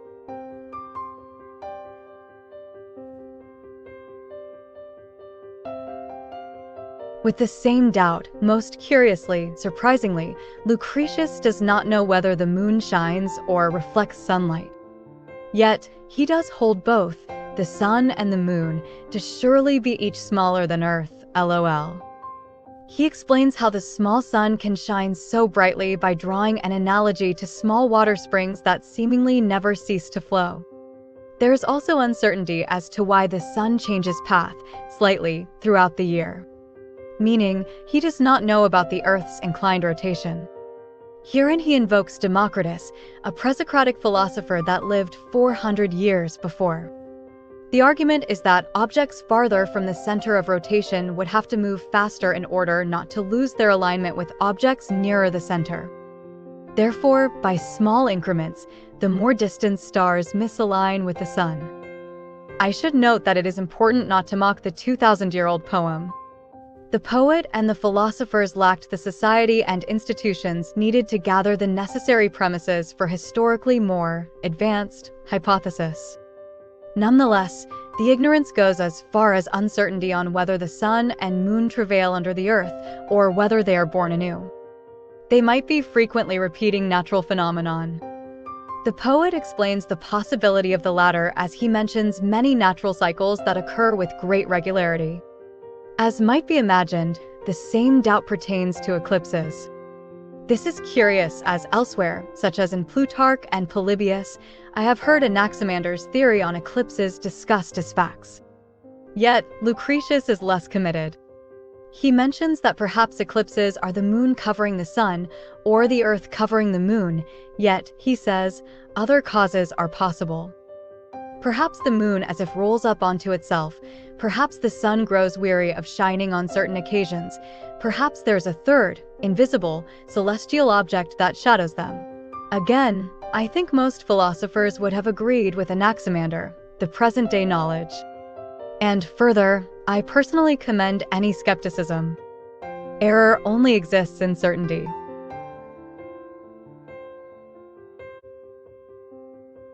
All that ever lives is invariably born to die. Lucretius on Nature Book 5, nearly evolution and what was prehistory. Now the topic turns to how life came about. That is, the question that is nowadays answered by the so-called theory of evolution. Lucretius says that after the earth formed, it somehow gave birth to grass. It is considered the most basic vegetation and form of life. Then, somehow, the poet argues, the earth itself gave birth to self-propelled life. These are animals, living creatures that can move. The first were similar to birds and insects, then larger, four-footed beasts, lastly humans. All of these must have been born from some sort of root or fruit from a plant. As such, it is worthy to refer to Earth as Mother, LOL. Jocularly, the poet clarifies, new creatures no longer come about. Because her bearing years must end, she ceased, like a woman worn by eld. That is not to say that there has not been change. Outstandingly, Lucretius argues that initially all sorts of now extinct creatures must have been born. Yes, monsters that were faulty and incapable of survival. Animals that could not either survive for long or reproduce enough. Thus, in the present, whatsoever creatures thou beholdest, breathing the breath of life, the same have been, even from their earliest age preserved alive, by cunning, or by valor, or at least, by speed of foot or wing.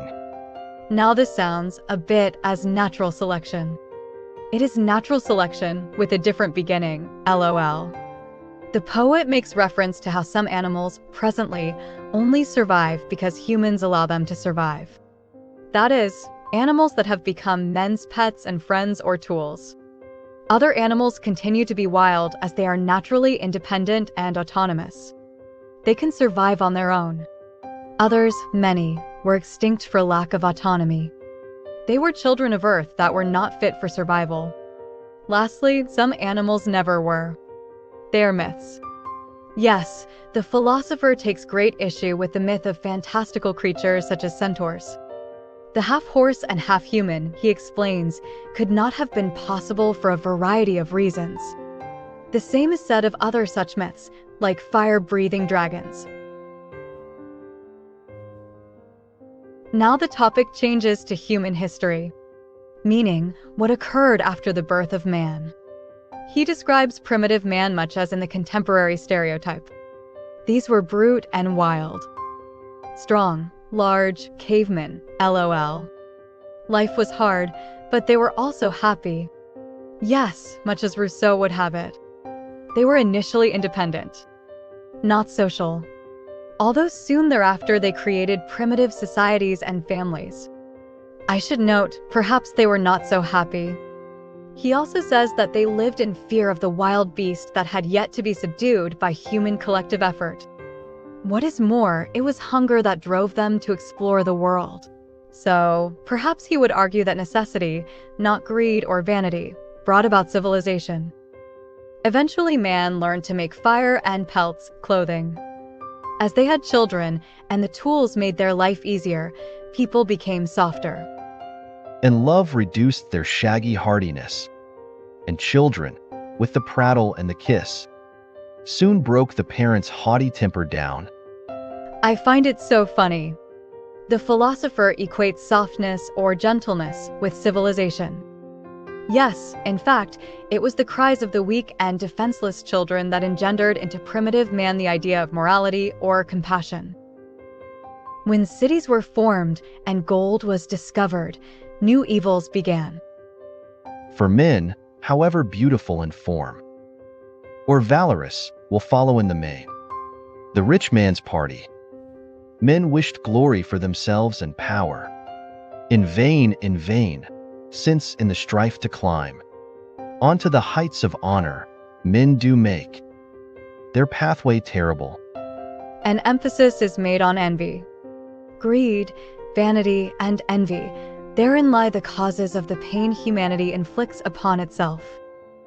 Curiously, speaking of kings and tyrants, consider this line.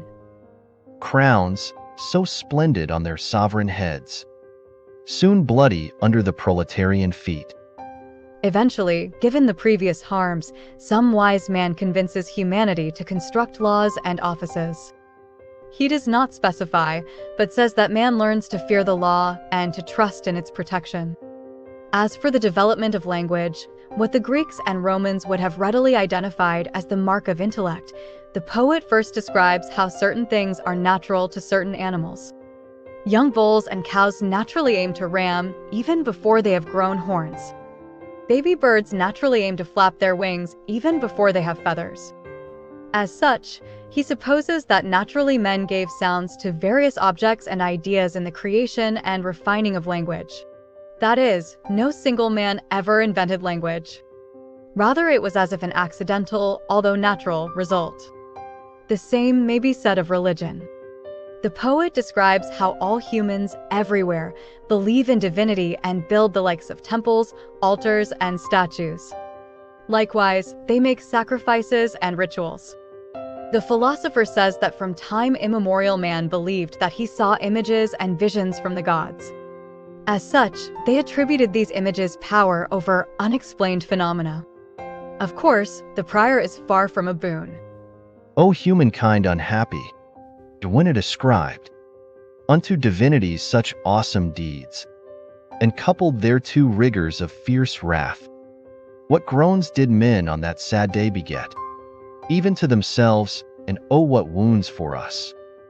The poet almost excuses humanity, explaining how ignorance of things such as thunder and storms naturally produce such fear in animals and man that it is only natural that they would take solace in an invented divinity.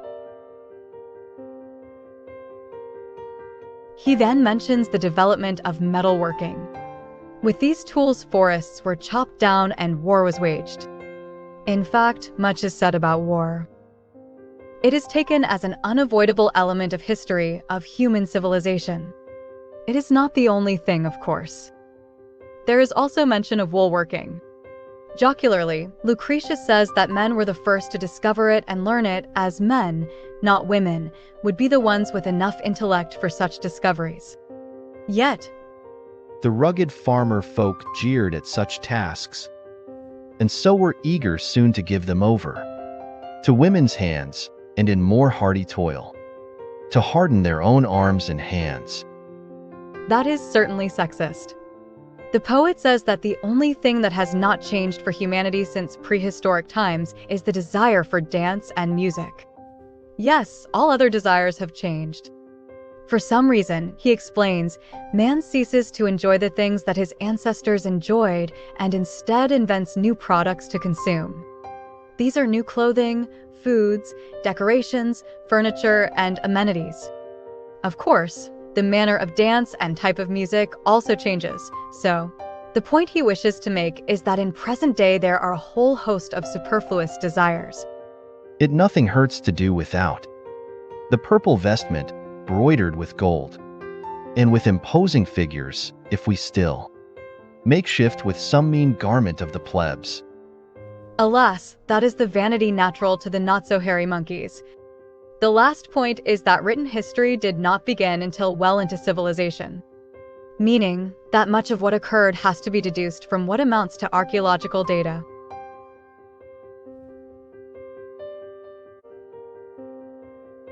Whereas those that have discovered are the most compassionate towards the mistaken, those that have been taught fight and kill to spread the truth they have learned.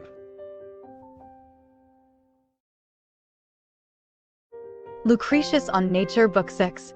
Atoms Caused the Pandemic. This book begins praising Athens. The poet praises the city as the birthplace of not only cultured civilization, but also of a particular wise man. It is not specified who. I reckon it must be Socrates. Whoever it may be, this man, seeing that humans had acquired all that was materially needed for a happy life, decided to impart unto humanity what was psychologically lacking. Consider these lines. That they yet, oh yet, within the home, still had the anxious heart which vexed life, unpausingly with torments of the mind, and raved perforce with angry plaints, then by his truth-speaking words, purged the breasts of men, and set the bounds of lust and terror, and exhibited the supreme good whither we all endeavor. This good, in part, involves surpassing fear of divinity. Yes, speaking of man's religious self-delusions, Lucretius says, because their ignorance of cosmic causes forces them to yield all thing unto the empery of gods, and to concede the kingly rule to them. As such, directing himself to his most immediate audience, the name Memmius, the poet beseeches the reader to abandon belief in divinity. Jocularly, to end this introduction, the poet does make positive reference to a religious myth. He beckons the muse of epic poetry, Calliope, to help her in demystifying the most common things that motivate belief. As such, the first topic concerns meteorological phenomena. He quickly makes clear that it cannot be a coincidence that thunder only takes place when clouds are present. Thus, it is clouds, not a deity, that causes thunder. As for what are clouds, he supposes these to be filled with humidity, such as to be heavier and denser than normal air, but not so dense to fall as would wood and stone. Either way, in a prolonged passage, the philosopher argues that clouds cause thunder. This occurs, he says, when they crash or when air somehow splits them. Why does the result of the crash or fissure in the cloud behave as it does? As iron, white from the hot furnaces, sizzles when speedily we've plunged its glow down the cold water. I should note that they are hot because clouds are supposed to not only contain particles of water, but also of fire. Yes, as fire naturally rises, Lucretius supposes that some of it is intercepted and trapped by the clouds on the fire's way to the sun. Likewise, they receive sunlight, which is made of the same particles as fire. Of course, none of this is truly correct or the current understanding, but it is commendable that it is rational and material. It is also jocular as the discussion brings to mind Aristophanes' play titled Clouds. There is a point as to why thunder is seen well before it is heard. As he has already explained, the particles that carry sight move faster and farther than those that carry sound. This can be noticed, apparently, if woodcutting is seen and heard from far away.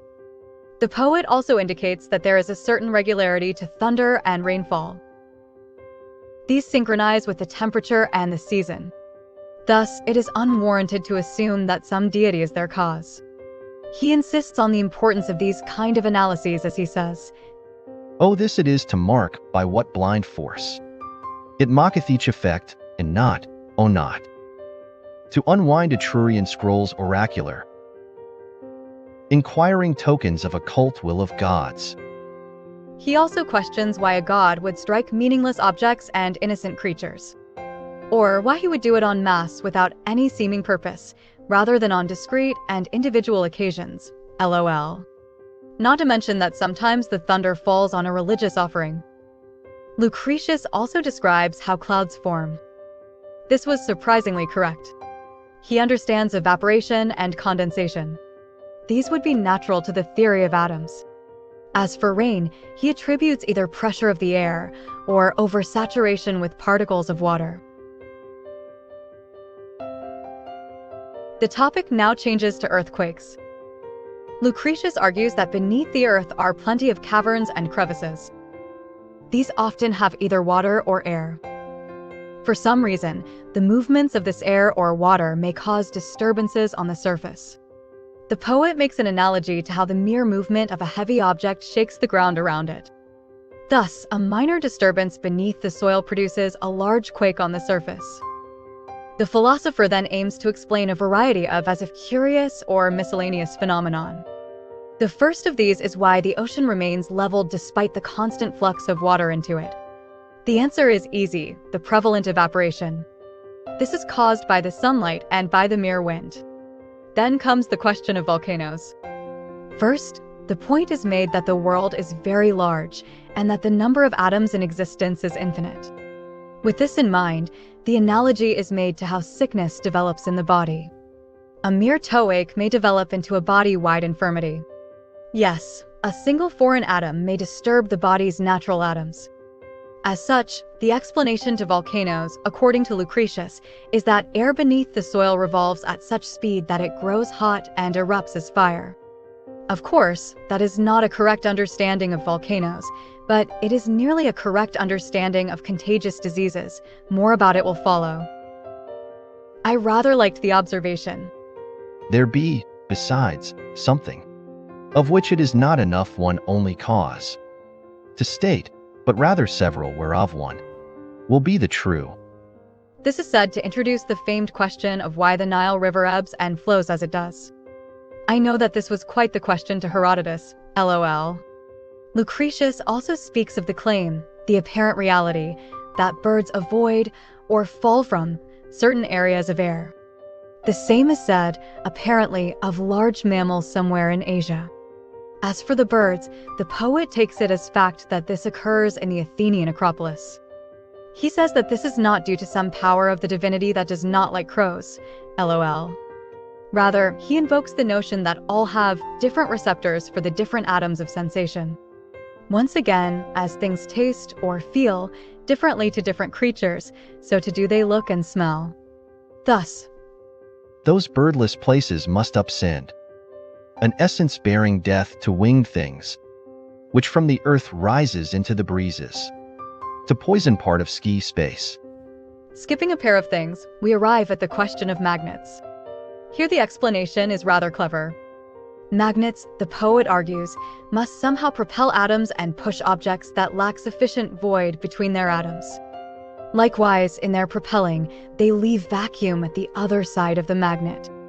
This vacuum sucks up objects that are not porous enough, objects that lack void, empty spaces. Through the prior explanation, there was a mention of how blood veins must be the carriers and disseminators of nutrients to the body. I did not know that ancient man had such clarity. This is meant as an example of how atoms may move through objects, in this case liquid. Either way, magnets only affect certain metals, as all things are, in their atomic level, different. This difference may be seen in how some objects are hardened by heat, while others melt, while yet others burn. Like differences occur with cold. It is quite outstanding of an explanation. Of course, it is incorrect, but most clever. Now the topic turns to disease. Unfortunately, not much that has not been said before is now said.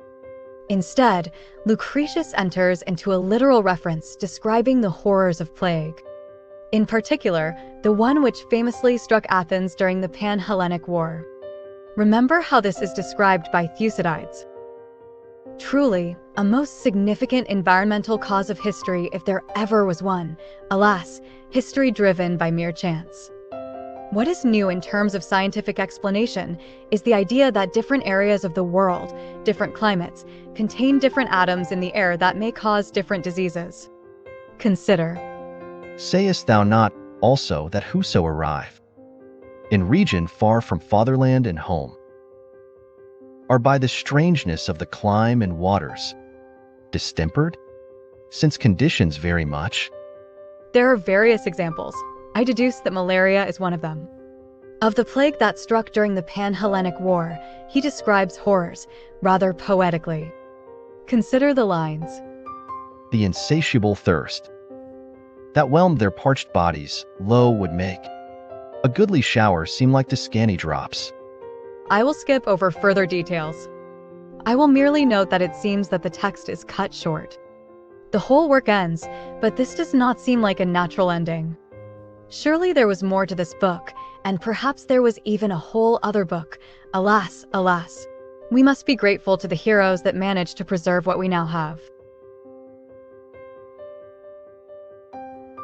I hope you did not miss the summaries of the prior books. Either way, I will soon publish the complete series, which includes the introductory analysis.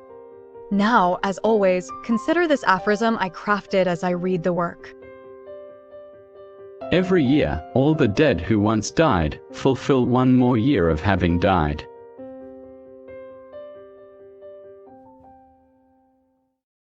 If you enjoy or gain from my aphorisms, know that I have thousands. I will be writing books with short thematic essays composed out of aphorisms. These essays are profound and intriguing yet easy to read. For very cheap copies, look up Protagoras Pause in the Amazon website. I repeat, Protagoras Pause, that's my name.